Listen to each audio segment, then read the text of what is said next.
Cool. Thank you all for coming. Real quick, just some logistical things. If you guys don't mind just putting your cell phones on vibrate, that would be much appreciated. We're going to open up for questions at the end. So if you have questions you want to submit through Poll Everywhere, on the whiteboard, you just text IST Startup, space your question to 22333. Or you can go on Twitter and use hashtag IST Startup. If any of you don't want your picture taken, I don't know why you wouldn't, but if you don't, let me know afterwards and we can handle all of that. But yeah, we'll give the floor to John. All right, thank you. Can you guys hear me okay?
I'm in tech, I swear. All right.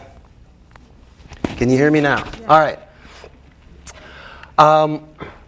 Adapting to changing technology and regulatory landscapes. Yeah, I know outside of this class, when you hear regulatory, it's like verbal Ambien, right? You're like, oh my gosh, I'm halfway to sleep.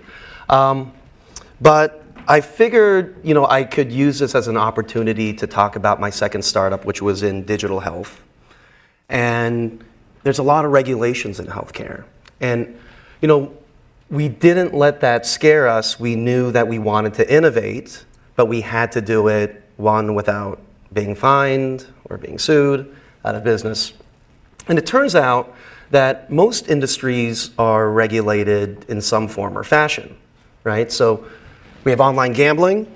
When I was an undergrad here, there was this wonderful website called wallstreet.com.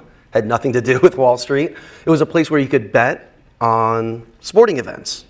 And it was great. You mailed them a check. They'd mail you a check back. Now it's illegal.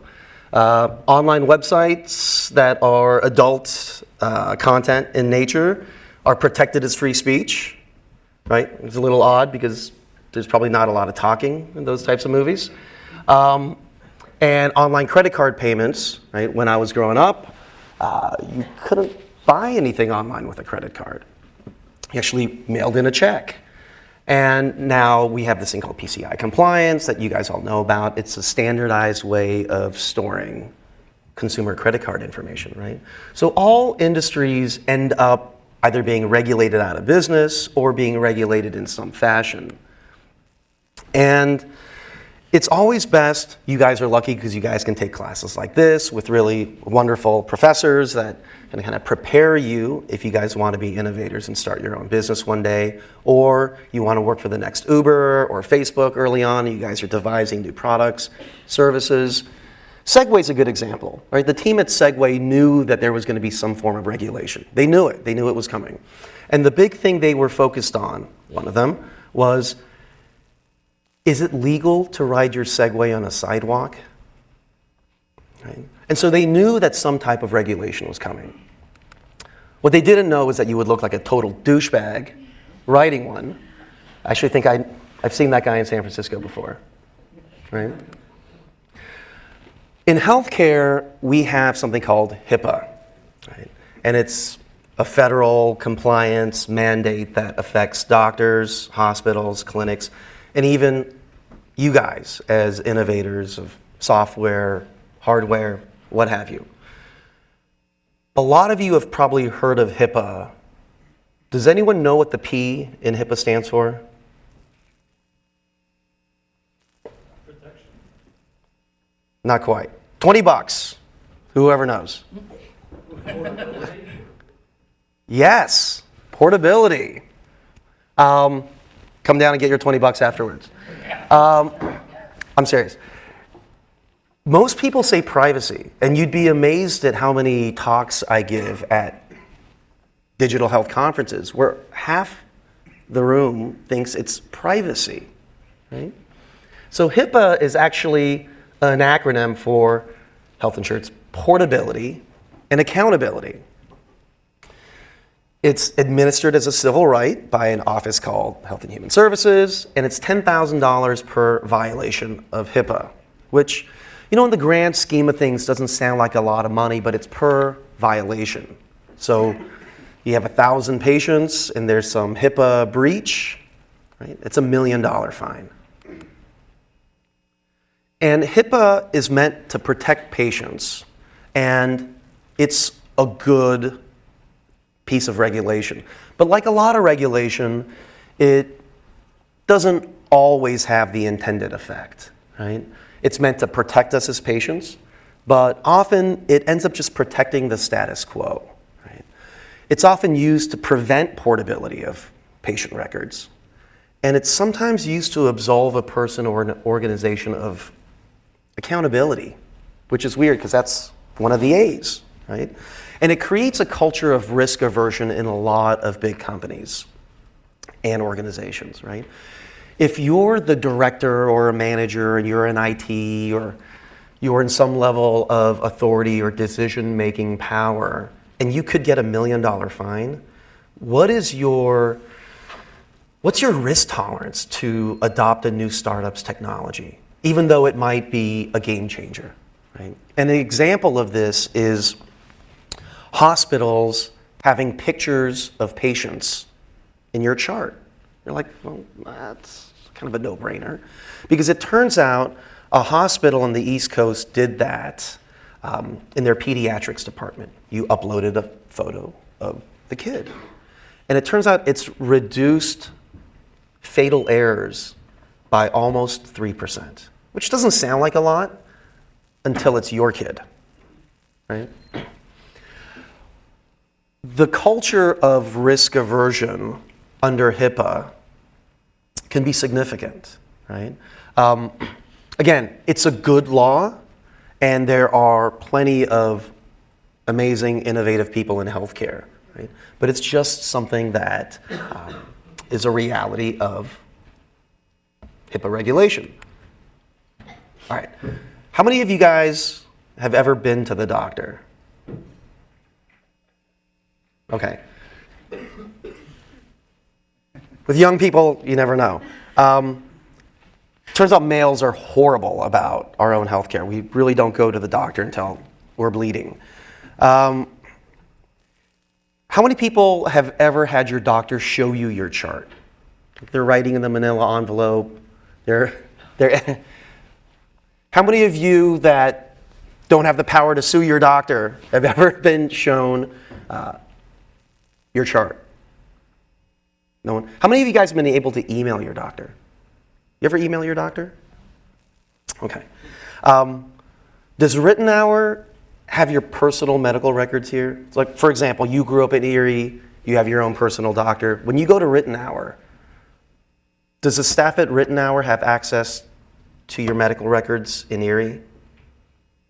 No, right? But it's weird because HIPAA affects us all, but there's no portability in healthcare. That's starting to change. And some would say sometimes there's a lack of accountability, right? So where is the P? And how did HIPAA become about privacy when it's, as you correctly said, it's about portability, right? Well, privacy is one of those touchy subjects, and it helps create a shield for those who want to resist change, right? And because complying with HIPAA, you have to have a privacy officer, you have to have various IT infrastructures in place to be HIPAA compliant. It's a competitive advantage for the status quo, right? Some of you, actually, I know some of you guys are startup people, and when you go up against a billion-dollar company that doesn't want to change or innovate as fast as you, right? they'll say, that startup, they're not HIPAA compliant, right? It becomes a competitive advantage if you can make HIPAA about fear of privacy, right? And, some people in healthcare want to slap the golden handcuffs on you, on their patients. I'll never forget one of the first times I pitched a big hospital, and very prestigious. They have an excellent reputation in the Bay Area. And I walked into their boardroom, and I pitched their director of marketing and a few other executives on our idea. At DoctorBase, we're going to have this mobile patient portal. Patients can request their medical records. It'll come right into their phone. And the director of marketing cut off my presentation and said, "Whoa, wait a minute. John, are you suggesting that you make it easier for our customers to leave us?" And I still remember that distinctly because she used the word customer, not patient, right? So again, where is the P in HIPAA?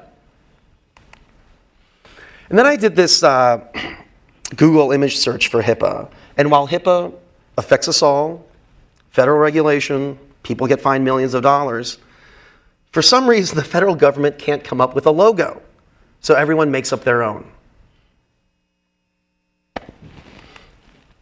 And the question is if HIPAA, and HIPAA does have a privacy component, right?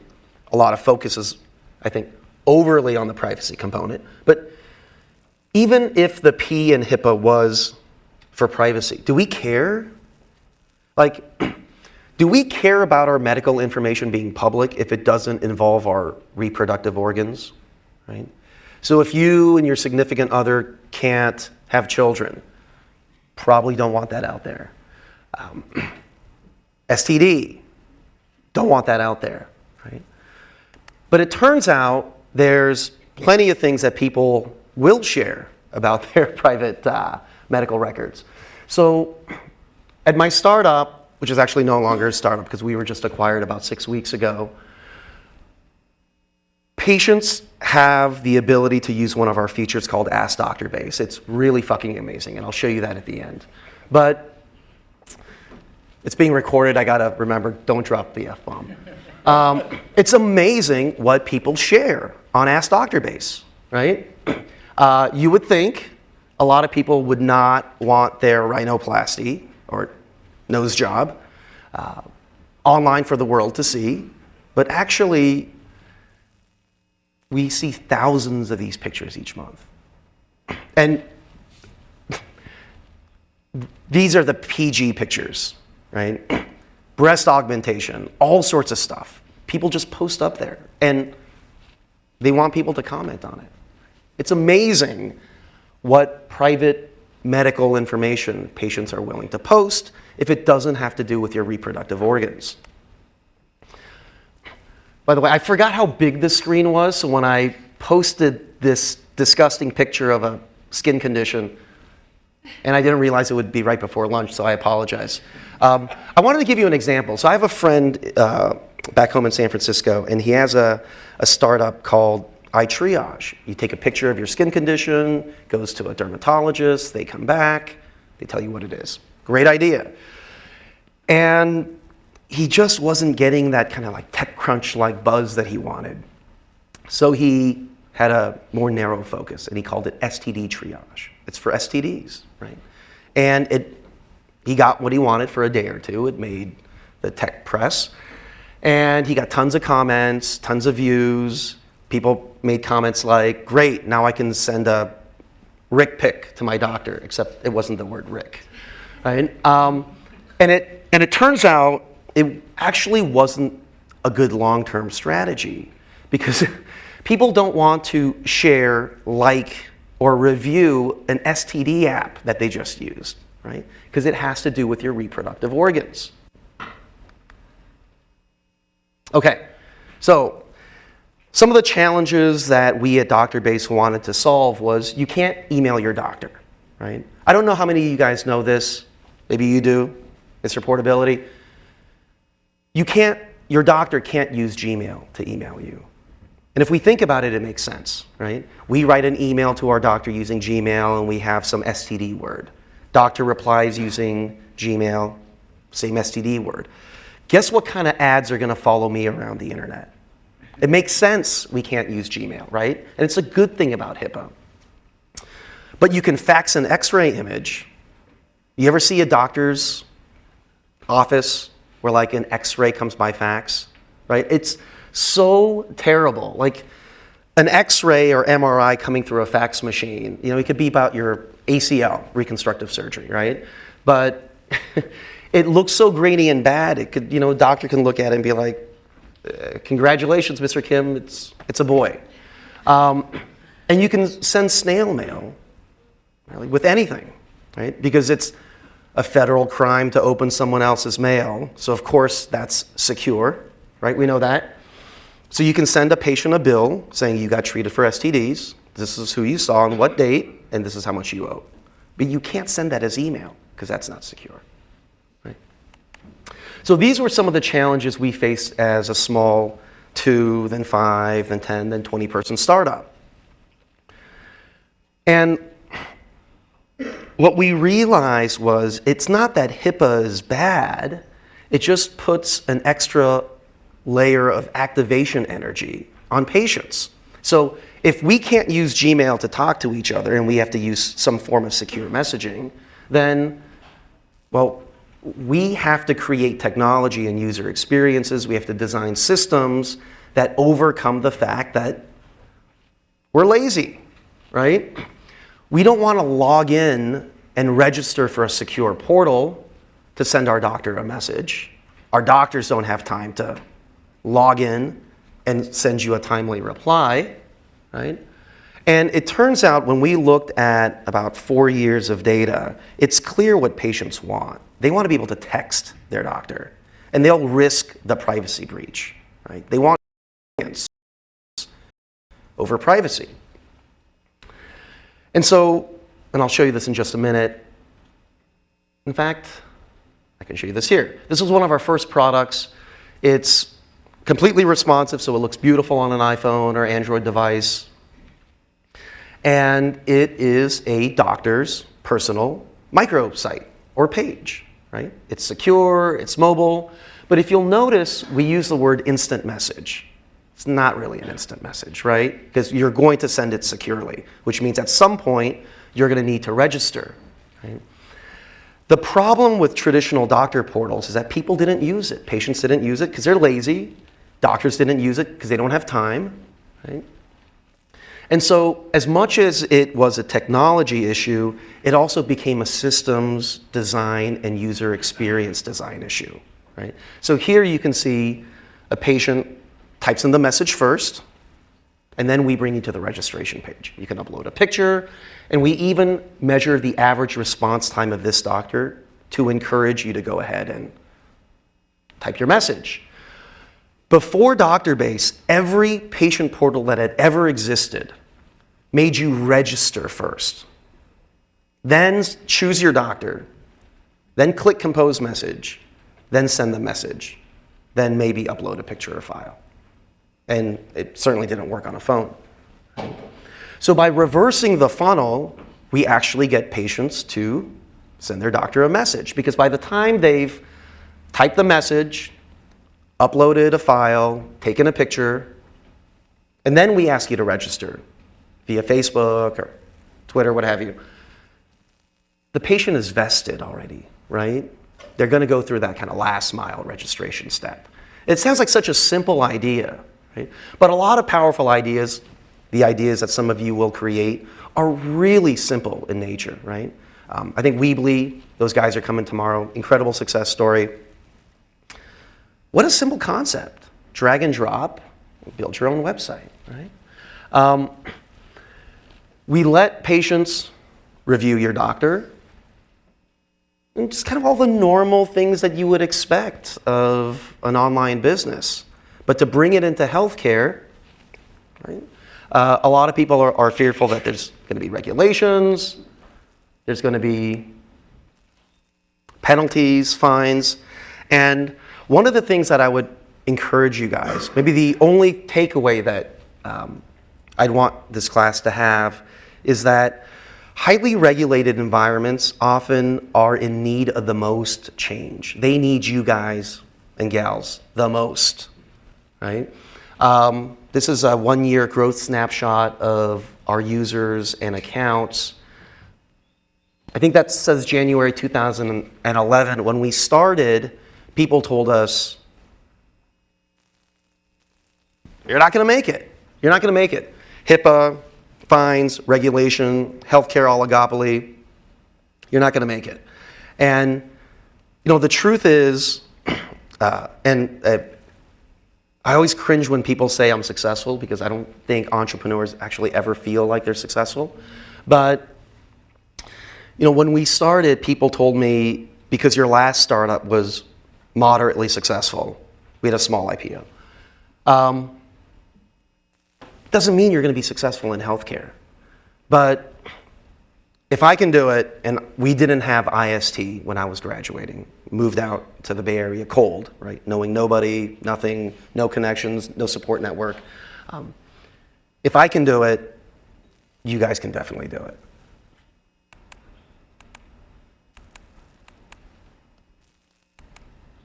All right, one other thing I wanted to talk about, just as an example of how you guys can use creativity to work within the guidelines of regulation and compliance, is we talked about emailing your doctor. Under HIPAA, you can't email your primary care physician, who's largely a generalist, and have your physician scratch his or her head and say, you know what, I don't know what that is. It might be Lyme disease, which is very difficult to diagnose. It could be type 1 diabetes, which is often misdiagnosed. Right? They can't forward it to their friend that they went to medical school with. That's now a world-renowned Lyme disease specialist, right? But not connected to you or your insurance plan. Right? They just can't do it. Right? It would violate your privacy. Right? But we wanted to make that happen. Right? I mean, you should be able to have your primary care doctor forward your email to any specialist in the country. Right? So we got in my office. It was after 5 p.m., so we had a few drinks. And one of our engineers came up with an idea, and he said, well, why don't we let the doctor forward it, and we won't actually deliver the email, secure message. We'll hold it in a queue, and then we will notify the patient saying, your PCP, primary care physician, wants to forward your email and your PHI, personal health information, to this specialist, and here's their profile, right? And a patient can click and see, okay, this is the doctor you want to forward it to. There's good reviews. They see his picture or her picture. It's legit. And then once the patient clicks OK, then we release that message from the queue, right? So this is a feature that we're speccing out and working on now. Fully HIPAA compliant, and really, it just took a creative engineer and a couple of scotches to say, look, we can do this, right? If you guys ever come to San Francisco and you come to my office, you'll see we have a lot of scotch. Scotch powers a lot of our ideas. All right, including this one, AskDoctorBase.com. And let me see, can I bring up this webpage? Because as promised, I want to show you something amazing.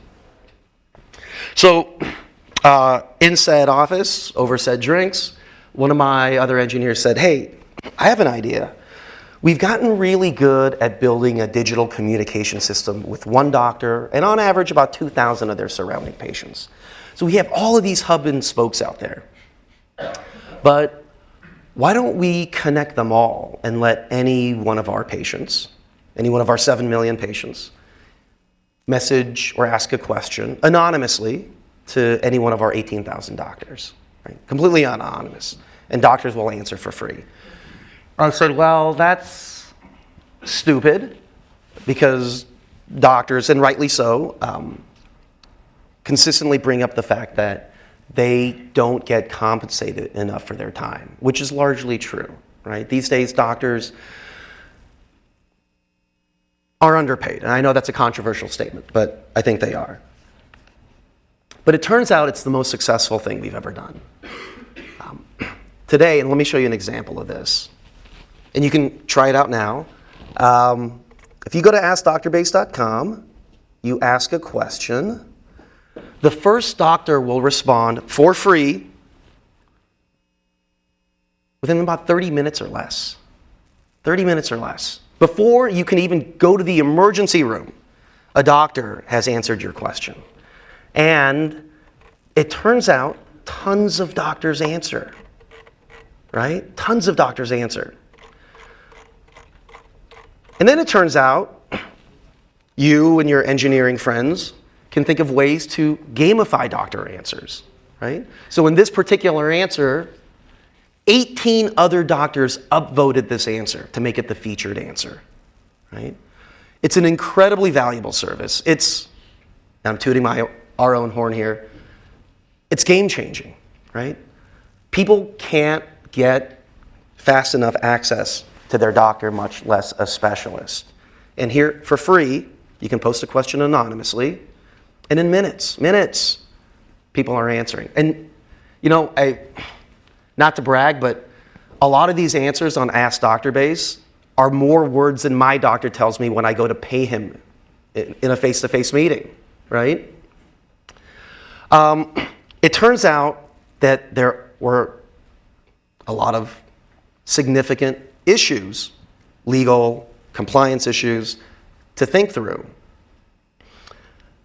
For example, when we first launched this, a guy who looked like a Hell's Angel or rival bike gang had some crazy growth on his face, and he took a picture of his entire face. Right? We never foresaw that, and really, being the pioneers of a service like this, we just didn't predict that. Like, who would take a picture of their entire face, right?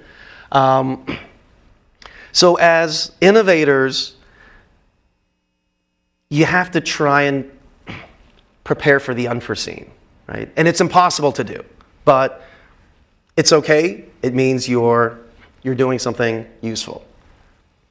The other compliance issue comes up in the fact that if you're a doctor in the United States, you're licensed by state, right? So you could be licensed to practice in California, but it doesn't mean Indiana will just let you drive in and practice, right? Indiana could say, I don't know, you're licensed in California. What were you prescribing marijuana, gay marriage? I don't know. Might be dangerous in Indiana, right? I shouldn't pick on Indiana. We have a lot of great doctors and nurses there. But it's a little crazy, right? You're a California licensed doctor and you can't easily practice in Indiana or another state, which brings up the issue in Ask DoctorBase, right?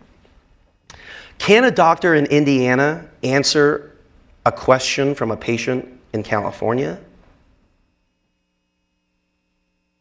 Right? So we had to work with our attorneys and a medical doctor we have on staff to really build it as we iterated to make it compliant. And I won't bore you with all the ways that, it's compliant, and we kind of put in, regular consistent effort and expense to keep it compliant. But I think 5 years ago even, people would have said, you can't do this. You can't do it. It's illegal. Doesn't matter if it's a game changer. It doesn't matter if it's a public good, right? It's illegal. HIPAA. Can't do it. And it turns out that people like you will find ways to innovate even in a highly regulated environment, right? Okay, I think that's it, and we're early. Questions? Yes? Do you see the regulations in HIPAA changing over time from what you have done? You have to work around it. They change to kind of make it. Yeah, that's a great question. There was an update to HIPAA a couple of years ago called Omnibus, so now it's called HIPAA Omnibus. But traditionally or historically, regulations don't keep up with the pace of technological change. And we saw this in the pharmaceutical industry, right?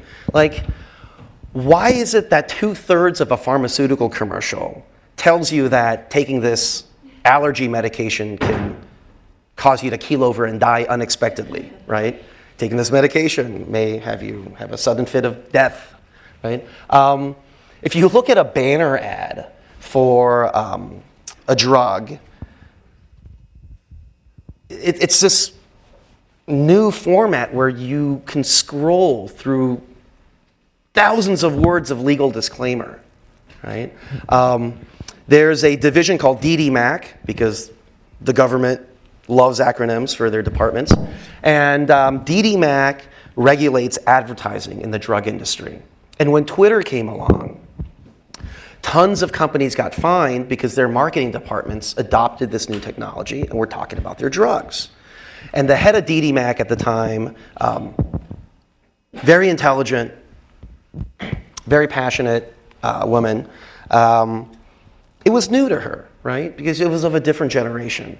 And I remember she had this web conference where she said, look, we know that people are tooting, all right? We know people toot about drugs, but we need to investigate it and figure out, how this Twitter thing actually works.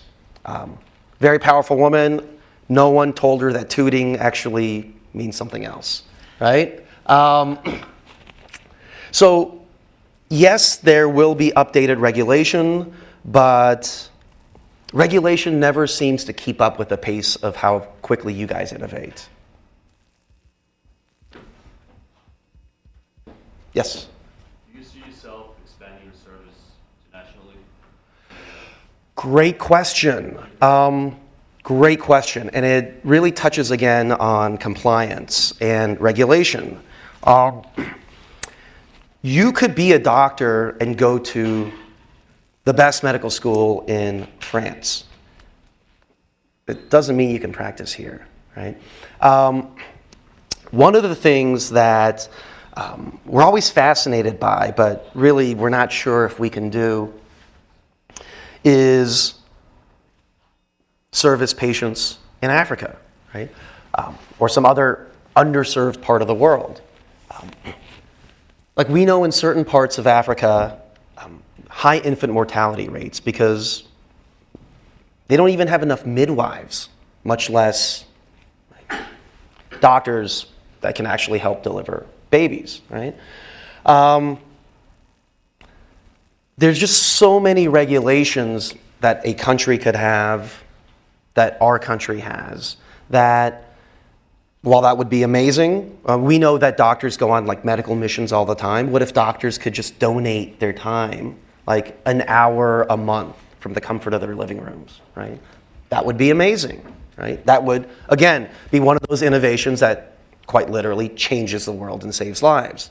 But there's lots of international regulatory and compliance issues to think about, right? So I think as you launched it in each country, you would need lawyers, right?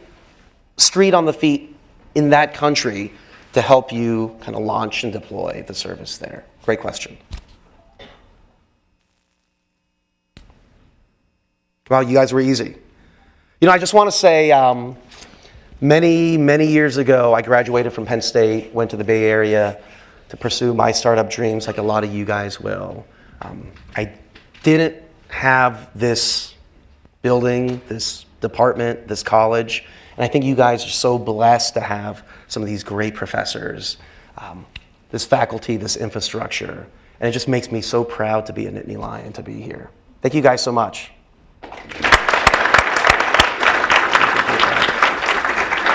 John will hang around and chat with you about your cool